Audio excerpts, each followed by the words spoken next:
He says yes. I'm kicking the thumb. Awesome. Good morning all and welcome back to Place and Space. Today is, of course, a Tuesday evening. No, it's not. It's Wednesday. I know, we ran behind last night. I'm very sorry.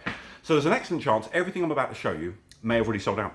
I'm really sorry. However, the purpose of these videos is always to show and highlight what we think is really rather cool coming through the doors here at Place and Space. So hopefully what I'm about to show you will still ignite a few little bits of interest and we'll see where we go from there.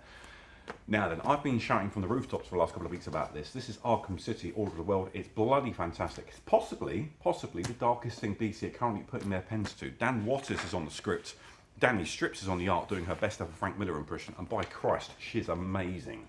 Okay, so if you fancy yourself a slice of Gotham serial killers with the atmosphere of something like Gotham Central, with Azrael and all the rest of the killers, it's awesome.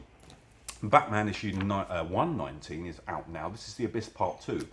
I do want to draw very temporary high praise to Mr. George Molina, because what he's doing with Abyss is awesome. Look away if you don't want to see inside, but I mean, that's just pretty. Well done, George. I don't know you personally, but I'm going to call you George anyway. That's awesome. We enjoy.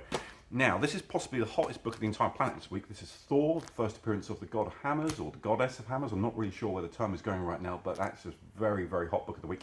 We have sold out. We will try and get some more. No promises yet, but undoubtedly there will be second, third, maybe even fourth prints given the way Marvel go these days, but we will see. Either way, we will have them, because this is possibly one of Donny's hottest issues on Thor yet. Now then, this is really rather cool. Source Point Press do this kind of thing magnificent, really. It's fun, it's kitsch, a little bit of a Lost Boys vibe on this. This is Rise of Dracula. It's just all out gory fun. They don't take this kind of thing too seriously. They're comics, for God's sake. It should be fun, and they just knock it out the park when they do this. So well done, Source Point. I highly approve. Another one, which was very much in a similar vein, was Stray Dogs. They're back for another mini-series of Dog Days. Now, I think it's fair to say last year in 2021, Stray Dogs was the absolute sensational runaway hit for Image. It just smashed it out of every expected park ever. It was nuts. The back. I'm holding up the horror cover there. Probably one of the hottest little articles Image can possibly print right now, so we will see.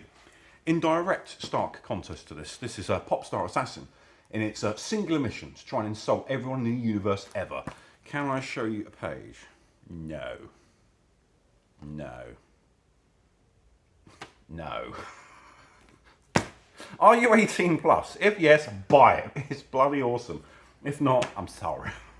Transformers Optimus Prime. This is the best off from IDW. That's chonky. That's like a graphic novel.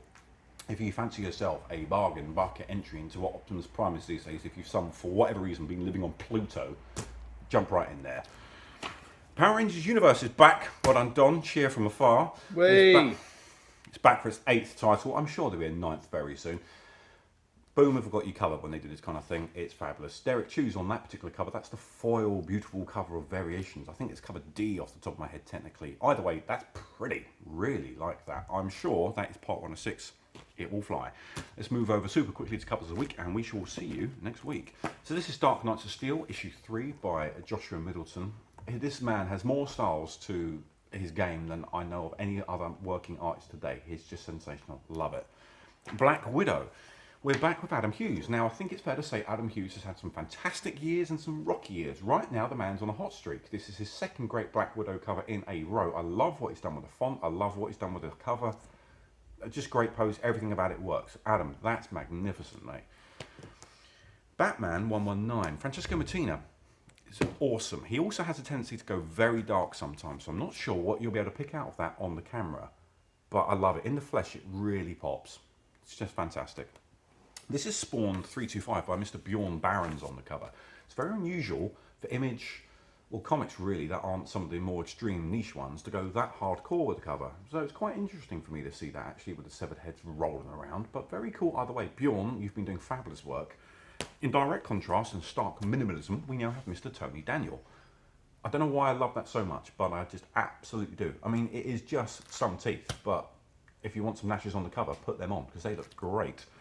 And we're going to go back over to Lee Bermejo again. I know, some years ago, Alex Ross did that infamous Batman Scar back piece, and it just really worked. This is almost kind of like a homage to it from the front. Absolutely bloody adore that. Don't know why, it's very simple as the concept goes. Love it.